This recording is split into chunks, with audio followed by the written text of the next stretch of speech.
Good evening and welcome to the Ombudsman program. My name is Diane Wellborn. I'm the Ombudsman and I'm going to be your host for this evening's program. I am thrilled tonight to have a guest with me on this program who can inform us all about the work of the Miami Valley Regional Planning Commission. And my guest tonight to do that is the Executive Director, Brian Martin. Thank you very much for coming on the program. It's my pleasure. Thanks for the invitation. Just so glad to have you.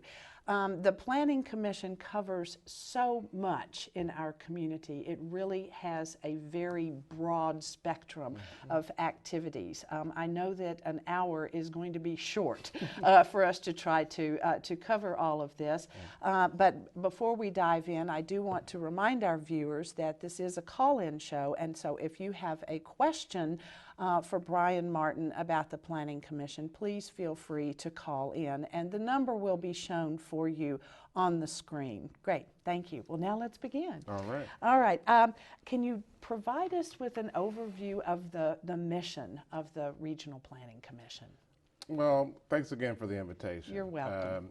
We're a 5-county regional agency. We represent small towns, large towns, villages, townships, all throughout the Miami Valley. So we include Montgomery County, of course, as well as Miami, Greene, Preble, Dark, and parts of Warren County. But we are really all about collaboration and working together. Primarily our focus is transportation, so you hear about us a lot with road projects and bridge projects. You also hear about us with area-wide water quality planning. We partner with the Miami Conservancy District on water quality planning for this region. Then we're involved in regional planning with our members, providing guidance to them on development patterns and all of that too. So we're pretty busy. It's a big scope. It's a big scope of activity, that's for sure. You've mentioned you've mentioned the counties that are represented on the board, and then all of the various townships and villages and every community that's within that area. How is that geographical division formed? How was it decided that would be the Planning Commission? Well, we're a 50-year-old agency, and things have changed over that time. For a while, Greene County was a part of the Clark County region, similar to us. Montgomery and Miami were pretty much always together. But when we first started out, certainly Montgomery, and then later on Greene and the other counties were added later. So we started off focused primarily on Montgomery, but then just grew from there. And the others just grew. Well, congratulations to the agency on celebrating its 50th anniversary. Thank you. That's an important landmark thing to be going through 50 years. Well, it's very exciting. Some of our board members were actually here 50 years ago. Now that's amazing. Now that's service. That is service and dedication to our community. It definitely is. Well, when you add up all of these representatives and then on your board of directors that help participate and lead and direct all of this work, then you also have some non-governmental members on your board, I believe. Would you like to say a few words Absolutely. about The board itself is 75. About 50 of them are local government. And then about 12 are other government, like Metro Parks and the park districts for the counties. Greater Dayton RTA is a member. The transit authorities are members also. But then we do have service providers and universities on our board also. So University of Dayton, Wright State, Sinclair is a member as well. So they're all they all provide services to the region. We're very excited that the Dayton Area Board of Realtors recently joined us. They were a member 8 years ago, and now because we meet in their building, it made a lot of sense to them that they also become members in MVRPC. Well, so we've got a great mix. They're involved with selling the communities, obviously homes in the communities in the region, so it all fits together. Well, that's wonderful. And with a board of that size and encompassing so many jurisdictions and agencies, there really is a seat for everybody. I mean, as you said, you're all about planning, and when you get that group of people together, everyone's included. They are, and certainly it's one of the only forums where if you're within Montgomery County or Greene County, one of our counties, and if you want to find out what's going on at a high level at your neighbors or the other corner of the region, you just come to our meetings. And we talk about a little bit about everything. Our board members, show up pretty much every meeting. We'll have about 65 of our members there every meeting. And some of them come early and they stay late and they just enjoy each other and talking about common issues, that affect everybody. So. Well, that's wonderful to have such dedication. Yeah. That makes a board work better and it makes things get done, doesn't it? Well, unlike a lot of other regions like ours, we have all elected officials. Okay, it's not a staff member that attends. It's the mayor or it's the appointed council member or trustee or commissioner that attends our meetings. So very proud of that. Great. And for viewers who might want to look ahead at the schedule and see when the meetings are and what the agenda might be, I assume it's all available on your website. Everything is available on our new website, recently updated, MVRPC.org. Please go there. There's a committee center. You can go right to it and see our agenda. Good. So we meet each month. The first Thursday is our board of directors meeting, so the public is certainly invited to attend. Well, you may be seeing some new faces then after announcing that for today. I also read with great interest that the planning process that you all have been using has even received awards. Yes. And that's quite a distinction. Would you like to say a little bit more for us about that? We're very proud of our regional planning process. I've been in the job for 3 years, and thankfully we've got a great dedicated staff already in place. We've been recognized by the state of Ohio as well as the federal government on our planning process. Technical, we do a lot of work looking into the future, 25 and 30 years out. So we use computers and technology to help us look out there based on the current data that we see on the streets now and utilization on our transit systems now. So technically it's a gifted staff. I think what sets us apart is that the years of service. Many of my staff has been in place for 15 years or so. And we're always willing to try new things as it relates to public involvement, public participation, engaging the public. So we're very excited and very proud of our tradition here. Oh, that's wonderful, as you definitely should be. For our viewers, why don't you name a couple of the projects that MVRPC more recently has been involved in, so they can visualize what the work that you do. Well, we just came off of several public meetings as it relates to passing our bikeway plan update. The original bikeways plan was completed in 2007, and this is an update. After 8 years, it's time to refresh. So many of our bikeways have been built, but still there's some gaps in the system. And so this update is all about trying to find ways to kind of fill those gaps. And usually the gaps exist because it's hard to feasibly build a bikeway at those locations. For example, the shoreline along the river may be developed in a certain location. So we're looking at alternatives such as putting on street some of the facilities. Everyone wants a dedicated trail, but to continue those, we'll have to fill the gaps, we think, with looking at the street network, which is all around us. And some of those connections will be adjustments for the motorists as well as for the cyclists. In some places, the lanes may need to be reduced, the width may need to be reduced, and so that we can get those bike lanes on the street. But the idea is to have a continuous system. We have the nation's largest paved trails network right here in the Miami Valley region. No one has called us out for that. We've been making that claim for about a year and a half now. And we've been working on our network for 40 years. And it's well connected thanks to the rivers and the streams that we have here. They're a backbone of our system. And so we've got a great trails network. So that document was updated as of our board meeting last week. And so that's available also on our website in electronic form. The other thing that we're working on that we recently completed is our Going Places regional planning document. Going Places was a 7-year planning process, and it took some time for us to get through this. As I mentioned, we have many different types of jurisdictions. We have brown fields that need to be redeveloped. We have green fields that communities are wanting to develop. So we had some challenges as we went through, and we had to develop one comprehensive vision for our region. But this document is available also on our website, and then we also have printed copies. It's very visual. It's not a typical planning report for us, but you know, it's all about people in our region and helping the economy and the region to develop. And so there's several excellent recommendations in here that will provide services for our members. We want to be the strategic partner for our members. We look 20 and 30 years down the road.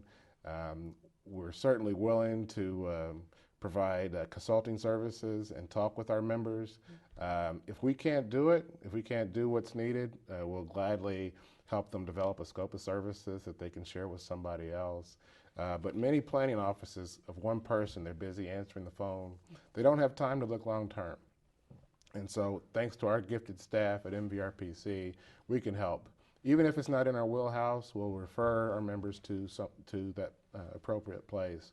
But we want to be their partner. We want, you know, as an outcome of this planning process, we've got all the data, we've got all the mapping, we've got all the resources that we need to look at their challenges. So those are the two main projects that I wanted to highlight, recent plans that have been updated for Good.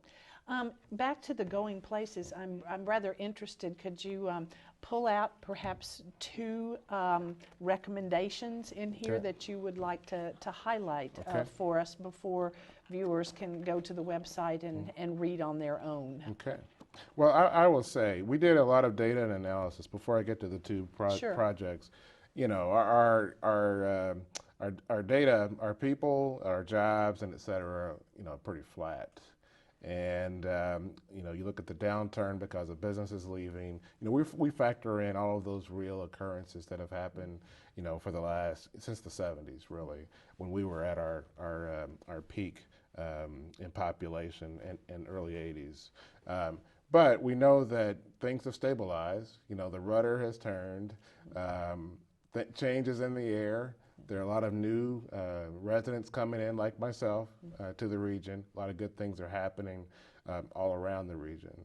So we take that into account. And so the growth, you know, we think it'll be about the same in 2010, perhaps a little bit higher, 2 to 3% growth we're forecasting each year. So that's good to know. That is a good thing. But the challenge is that we're spreading outward.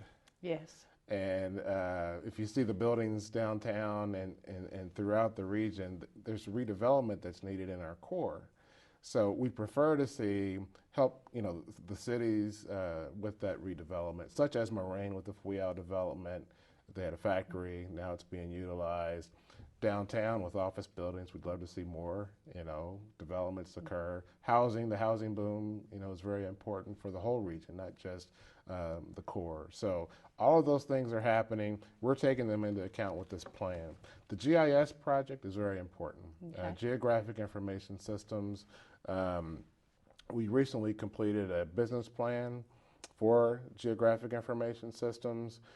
We want our members to be able to access Geographic Information Systems online so they can do their mapping, so that they can do their analysis themselves. Sometimes the zoning data is in one map, the addresses and parcel information is in another map, your water line and sewer lines are in a different map. So through the technology, you pull all that together and you can show where that sewer line is in reference to the road and parcel information, someone's house or the office building or what have you. So we're very excited about that. And I believe that our members shouldn't have to pay those monthly maintenance fees for Geographic Information System software.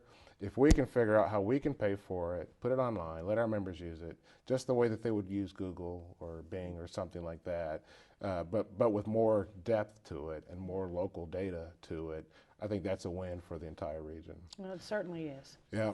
The other project I would focus on is the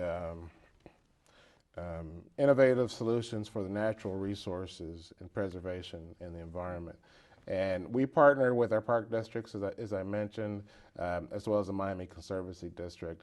You know, that's an example of a tool that MVRPC probably would not lead the effort. We would partner with MCD to work on because they have a lot of activities going on as it relates to the Great Miami River and preserving the quality of the river and so forth. So that there's 11 tools total, but that's a couple of highlights that I wanted to bring to you. Oh, that's fantastic.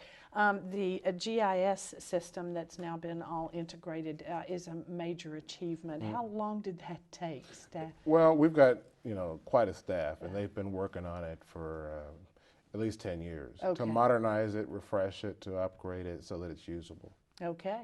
I'm being told that we have a call. We have somebody that has a question or comment. Great. So I'm going to turn to the viewer that's on the line and tell you that you're on the air now, and we look forward to hearing your question. Thank you. Well, until tonight, I was jealous of those cities like Nashville that had incorporated whole county to which they belonged. But now I see that the regional planning commission plays a coordinating role for our area, which is really wonderful. And I wanted to just thank you until I knew the name, but didn't really know how much it was or what the focus of the Planning Commission was. My question is this. I covered some this summer, and I'm in two cities that are experiencing with a greater use of bicycles as public transportation. In Amsterdam, there are so many bicycles that are actually dangerous to pedestrians. And the most fearful sound is the sound of a bell ringing on a bicycle coming up behind you. In Taipei, by contrast, in Taiwan, they can't seem to get bicycles going as a means of public transportation. The city has too many scooters, motor scooters. So I was wondering about the focus of the Regional Planning Commission. To what degree is the focus on recreation here in the Miami Valley, which is a great idea because we have such beautiful rivers, and it would just stay summer and fall for a little bit longer, But what percentage of planning is devoted to bicycles as means of public transportation? So sorry for such a long question. Thank you for the call. I'm afraid it was a little choppy on our end, but I think we got the gist of it. Thank you very much. What I heard the caller doing initially was kind of comparing Dayton to some cities internationally where bikes are really a mode of transportation preferred even over others, and wondering what role the commission has in maybe promoting that, and then also a question about the rivers. Is that what you heard too? That's what I heard. Okay, good. But I also heard him ask about recreational use versus commuting use and public transit. Yes. We have a great network here in the Miami Valley. As I mentioned, utilization of that network is very important to that. That's the other side of it. You want to see kind of a return on investment, and that's very important in terms of utilization. We're using federal surface transportation dollars to do a lot of our facilities, construction and operation. So commuting to work is very important.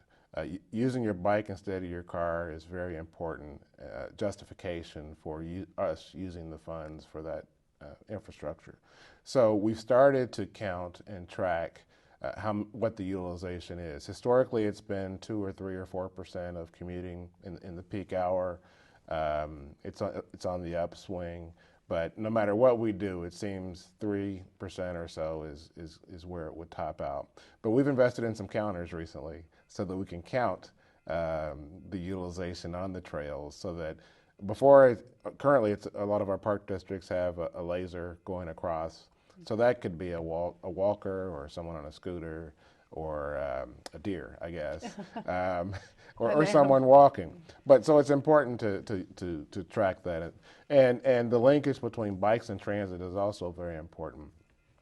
You may want to ride a bike or walk from your home to the bus stop, okay? And that's why all the buses now have bike racks. It's very important. And then come into work, go to the stop, and then walk or bike to get into the office. So that's how it's working. That's the role of bikes in the transportation picture. Recently, we helped fund the Link bike share operation here in downtown Dayton. And that was funded partially using federal transportation dollars through us. RTA. I'm sorry, I'd like to ask you to stop just a second and Yes. say a little bit about what that is, because I don't know if some Okay. of our viewers that may not be in downtown Dayton may Okay. not have seen the green bikes. All right. So why don't you back up a little bit and tell Thank them you, about Diane. that? Okay. Yeah, Link is a very exciting new product that addresses those that are at work or in downtown for part of their day. And so if it's a nice day, you may have driven in, but during your lunch hour, you may want to use a Link bike. And the Link bike, you check one out. You can buy a day pass right at the kiosk, or you can be an annual member and use the Link bike to travel. The way it works is that for your membership, you get a half hour, and for that half hour is free. And then after that, you're paying more. But the goal is there's 22 stations, so the goal is to get to the next station before the 30 minutes is up. So a popular trip is to the Oregon District or to 2nd Street Market, et cetera. Pick one up on Courthouse Square and then block 7 or 8, or bike 7 or 8 blocks. That's the way the system works. So through these new products that are evolving over time, that's bringing more people into using bicycles, and that's the key. And once they're using them, they'll be hooked and they'll continue to use them. Good. Thank you for explaining that. So we have the Link system in downtown. Then we also have the buses carrying the bikes in, so that individuals that live further out and are going anywhere can take their bike with them and then get off and bike. And so I'm sure we're measuring both how the Link bikes Yes. are being used, and I'm sure we're also measuring how many the buses are carrying. Yes. And the buses have been carrying bikes for some time, so yes. we have a little history with that, perhaps. That's right. Okay. That's right. But this Link product, the Link operation is managed and run by Bike Miami Valley. Bike Miami Valley is an advocacy organization that's been around 25 or 30 years. But recently, with the advent of Link and user fees, we've been able to hire an executive director. There's been private dollars, sponsorship of all the stations that have come into the region. So through that, now we have a staff. That staff is able to see where all the bikes are on screen.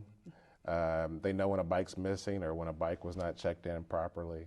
RTA is a key piece in this because they own all of the bikes and the stations. We use federal dollars through our process primarily for highway investments. We did a transfer to Federal Transit Administration, and so those bikes now and the stations now are transit vehicles and transit infrastructure. RTA maintains all those bikes. They do monthly inspections of them to make sure that they're in balance and the tires work and gears work and so forth. And also the redistribution of throughout the system is key also. You don't want all the bikes winding up at one popular destination.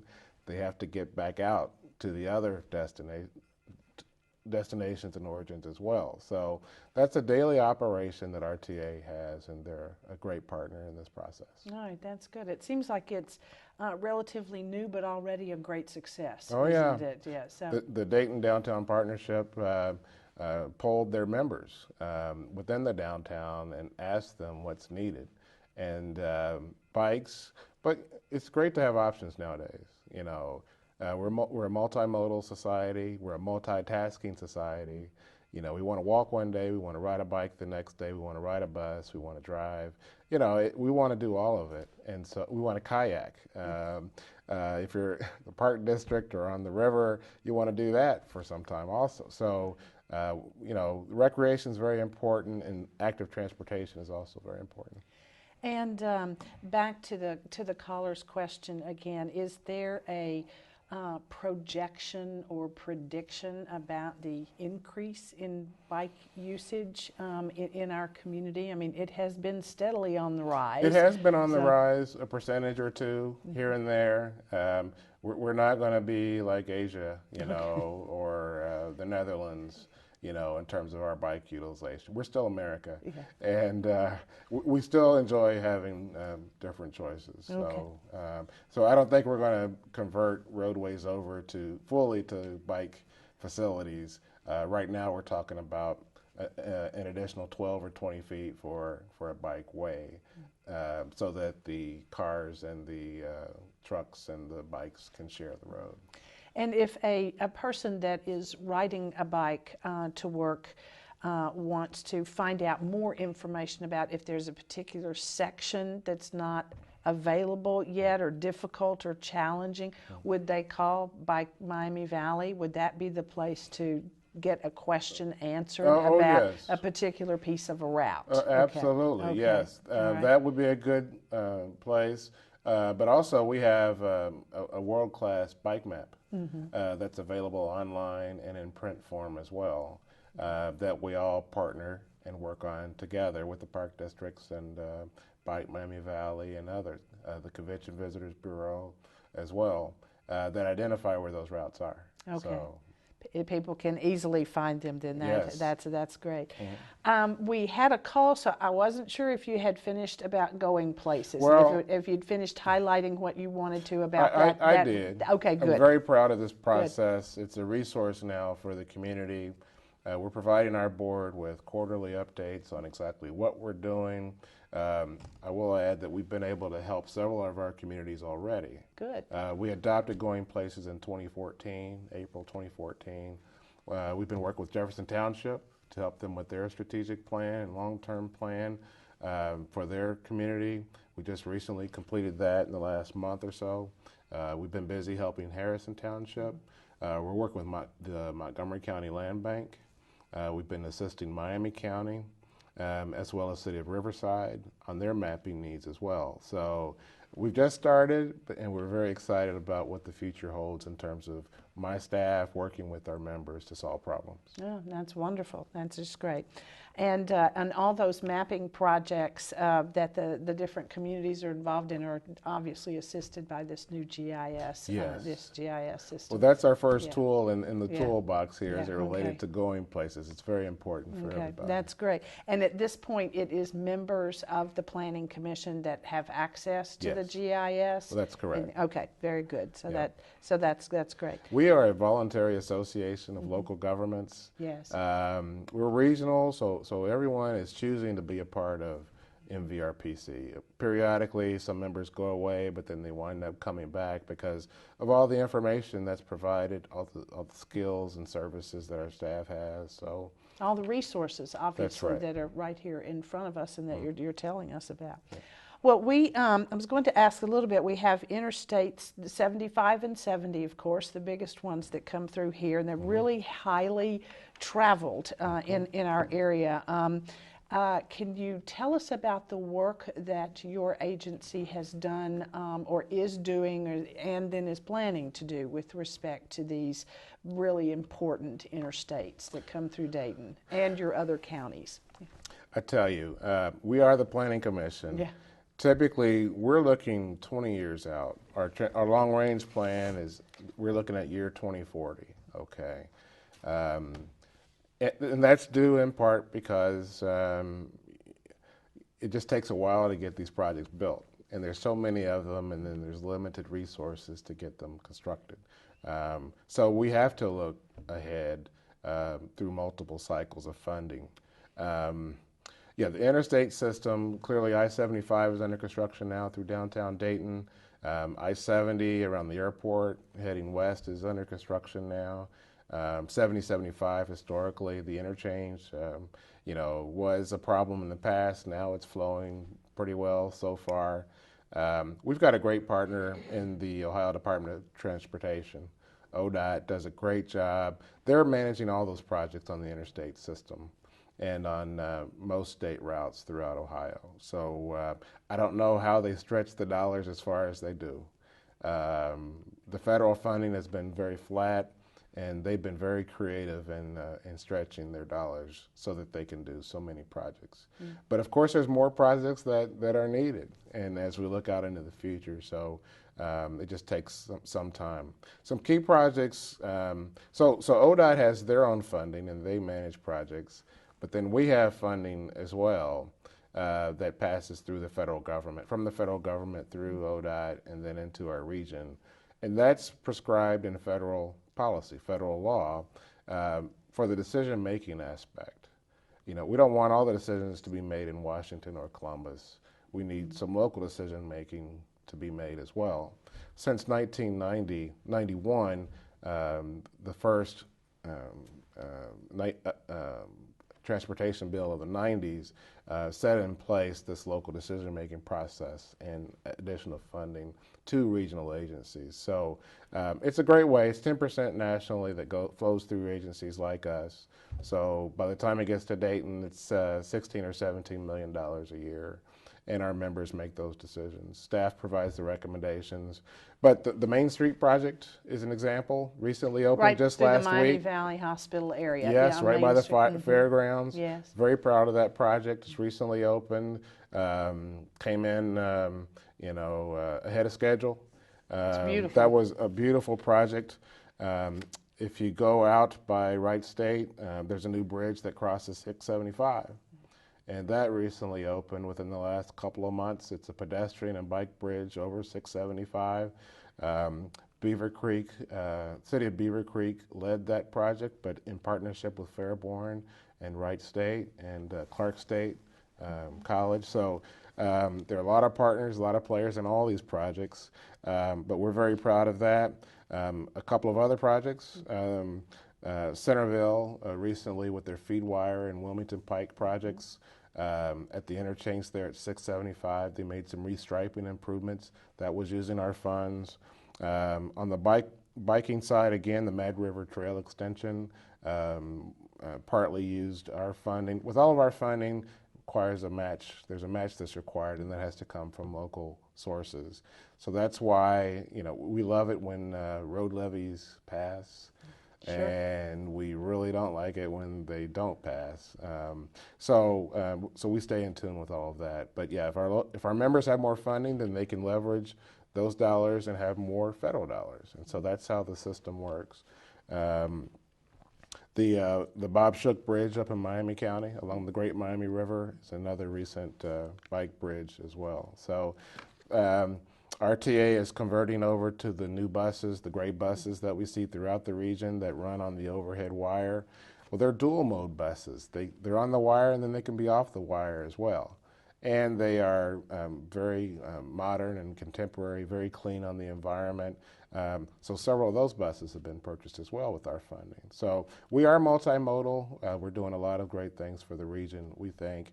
We're stretching the dollars as far as we can so that we can accomplish what's needed. Right. And the process by which all of these wonderful projects get selected and funded, because I'm sure you always have more requests than one agency can do, or that the amount of funding can pay for. Can you describe that a bit for the viewers, starting with how a jurisdiction may bring forward an idea to you, and then that goes in the process with many others? So, well, oftentimes they start out as ideas, the back of the envelope or the marker on the napkin or what have you, and it is a lengthy process. Just last week, we had a public meeting for our projects for this year. We do an annual project solicitation of projects. We had about $13 million to allocate. we had $40 million in requests, so 3 times as much demand out there as what we have funds for. So we've got to make some hard decisions on which projects will advance. But we look at traffic crash data, safety data. If there's a problem where there's been a lot of crashes or what have you at a particular location, we'll find that through looking at the state's database on crashes throughout the region. And we'll pull that up and we'll start to geographically place, where those crashes are occurring. And then we'll set some breakpoints for severe or normal number of crashes and so forth. And we'll look at those contributing factors, if it's rain or if it's inattention or following too closely or what have you, deer, just whatever. We'll look at that, and then we'll look at, using our computer technology, we'll look at the capacity of the roadway and then the utilization of the roadway. And, if there's peak congestion during the rush hour, morning or afternoon, that'll be another indicator of another project that's needed. So there's just a lot of data that's put together. Our members come in, they say they have a problem, they want to rebuild a roadway for for a prospective business that's coming in. In the case of Moraine, there were many improvements that were needed there, but that's just the starting point. And then we have a solicitation cycle. They apply for funding.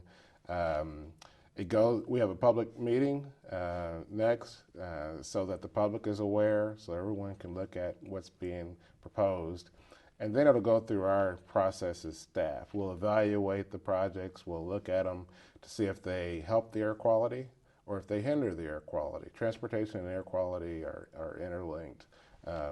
So we want the right funding categories for each project. Some funding is earmarked or dedicated to improving the air quality, and we rely on bikes and transit and multimodal type projects to help us with that so that fewer personal automobiles are on the roadway.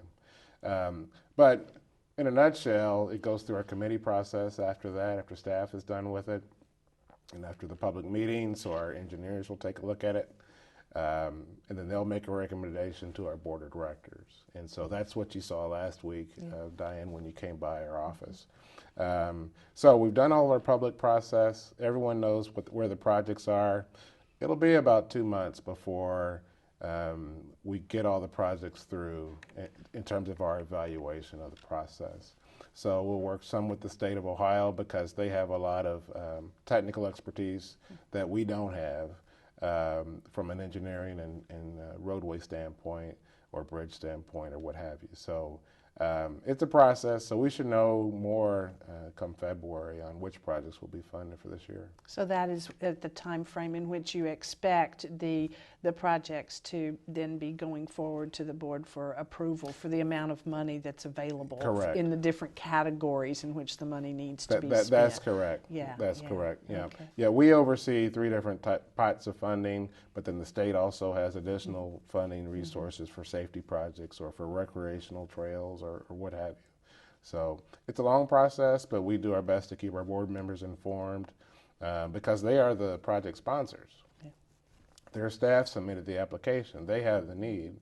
And so it benefits our engineers as well as our board that we provide regular updates to them. And so then I'm sure this varies from project to project in the complexity, but overall the projects that are going to be decided upon next February, when might they be finished? Because these are big things. These are major building you're talking about. So the projects that we're looking at now, funding won't be available until 2021 or 2022. Okay.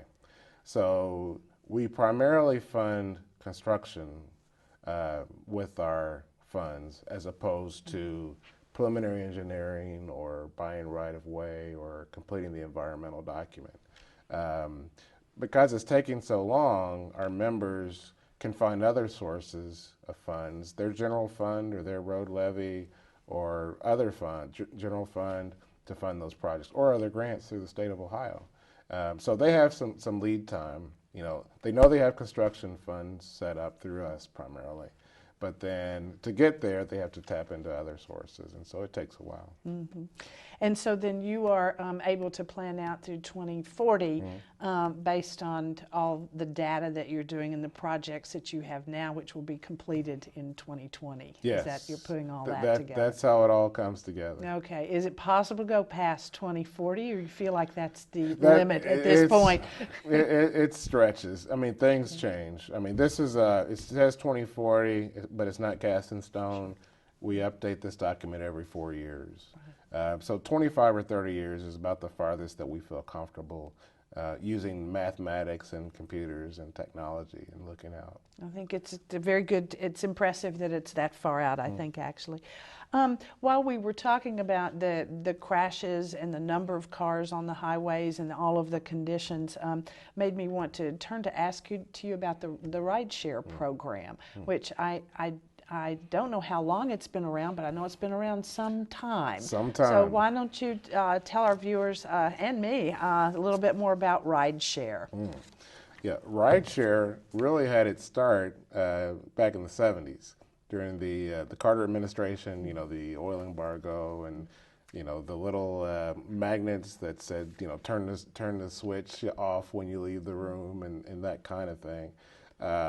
So at least 40 years that rideshare has been around. The basic premise is share a ride. So carpool is an aspect of it. We have a ride matching database that our staff manages. We receive calls all the time into our office, and they're asking, hey, I'm going to Wright-Patterson Air Force Base. Here's my shift. That type of information, pertinent information, is needed so that you can query the database and find a partner, someone to ride with. There's also numerous vans that come in from all over Ohio going to Wright-Patterson Air Force Base, as you can imagine. Workers that live in Columbus or Cincinnati and beyond that need to get into the region. But we facilitate all of that. We have 30 vans coming into the region every day. They're coming in, they're going home, then they come back in Monday through Friday. Columbus, Cincinnati, Richmond, Indiana, most of them are going to the base. There's facilities also in Columbus that employees live here in the region, and they're driving over there. For Cincinnati, it's Procter & Gamble, tends to be the largest draw down there. So it just helps everybody. Instead of fighting traffic, the riders are reading the newspaper, or they're talking, getting to know each other, or what have you. We use a part of our funds that's geared toward reducing air quality emissions, air emissions, improving air quality, to fund those, and we help get those started up. And once people get used to rideshare, they love it. And so, so check our website, and then MiamiValleyRideshare.org is a key website to learn more about rideshare. Okay, good. Thank you very much. I think a lot of people could take advantage of that and save the air and save themselves some costs. That's right. as well. You've mentioned several times now about the air quality. Are there other aspects where your Planning Commission is monitoring air quality? Well, we partner with RAPCA through Montgomery County Health. They're the monitors. They are the monitors of the air quality. So they send out. They have the science. They can predict when a bad air quality day will occur. We provide some of our funding to them so that for their operations, we work with them on getting those alerts out to the communities. So if it's June or July, and if it's going to be a 90-degree day, it's likely that that's going to be a bad air day. But they have all the science, at their disposal. And then we help them with communicating, that transportation and air quality are linked, yes. As you've probably gathered through this discussion. Mm-hmm, So. yes. And how is our air quality doing? Are we making improvements? Oh, good and great nowadays. And a lot of that, because of the downturn in the economy, there weren't as many businesses around or population, people leave. Of course, your air quality is going to be great. And so we'd like to have a balance of acceptable air quality and business activity. Yeah. So most regions, want to deal with, but because of cleaner cars, cars getting 20 plus miles to the gallon, clean buses, truck engines are becoming cleaner and cleaner all the time. Our air quality is very good here. I'm glad to know that. That's important for us all. Okay. I also wanted to ask about the water quality. Yes. That we just covered the air. I know that you have partners with the Conservancy District and others, but is there something else we need to touch on with water quality? Water quality is our most water is our most valuable resource, and we have so much of it here in the Miami Valley. So that's an asset for our region. That's a trump card when we're trying to recruit businesses from around the country that may not have as plentiful a water supply. So it's very important. It is. And then we'd already talked about that process. I wanted to ask about your encouragement of eco-friendly design practices as a part of your planning. Can you share a little bit more about how that happens? Well, we focus a lot on roadway and making them multimodal as much as possible. So we have a complete streets policy, and what that entails is, bicyclists, pedestrians, moms and dads with strollers, have, a place within that right-of-way for the roadway. There's a sidewalk, there's a tree line. If you want to ride your bike, on street, you're accommodated that way. We don't want to see a curb and then 4 lanes. That's primarily for automobiles. But we do have a regional complete streets policy that we provide to our members. Our members are now beginning to develop their own complete street policies within their jurisdictions. So, our members. That's an improvement and a positive change, isn't it? It is. It is. Multimodality is very important throughout, and it's a benefit. Millennials, young adults, they love being able to ride their bike into work or on the weekend or what have you. Right. Yeah. Our biking is increasingly popular in our community, and thanks for all that your agency is doing in conjunction with others to make it easier for everyone. We've talked a little bit about the funds. Are you pleased about the amount of funding that our region is getting from state and federal sources, or is this something that a person in your position is always working on? We're always working on it. I don't think there's ever enough funding for infrastructure. We need more of it. There's a lot going on in Washington as it relates to providing more funding. Right now, both houses have passed a federal transportation bill that's 6 years, which is great. Also in Columbus, we need more funding. But I am happy to report that we're doing pretty well here in competing against the cities in Ohio, the 3 Cs, the other regions. So we're doing pretty well. We're getting our fair share. Periodically, we'll get a little bit additional, which is really huge for us.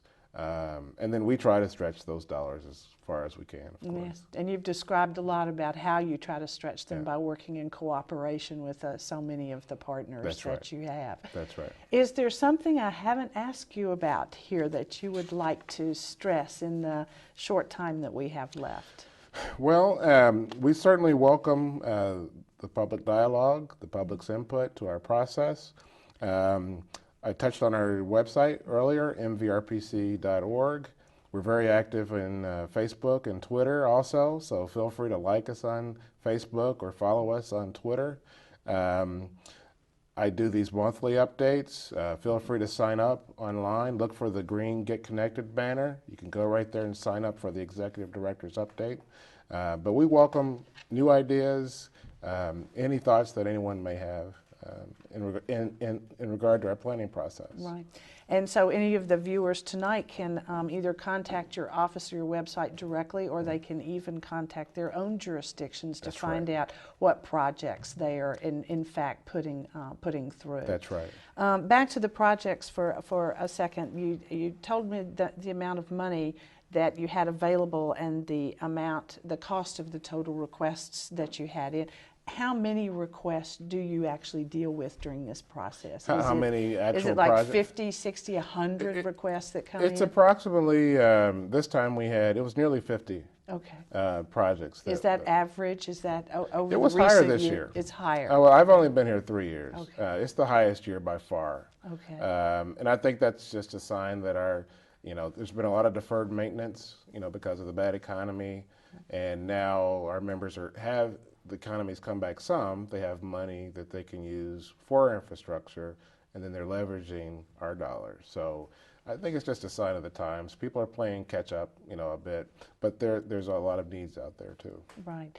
And as you say, many places still have the 2 lanes with a curb or 4 lanes with the curb, and everyone sees the other design and everyone wants that. That's right. So I would imagine that a lot of the projects that you have coming in are these newer designs. Well, they are, and the science has shown that those newer designs are safer, especially as we look at going from a car-only design to accommodating bikes and pedestrians. Mm-hmm. Okay, very good. Well, thank you very much for coming on the program tonight and giving us all this information.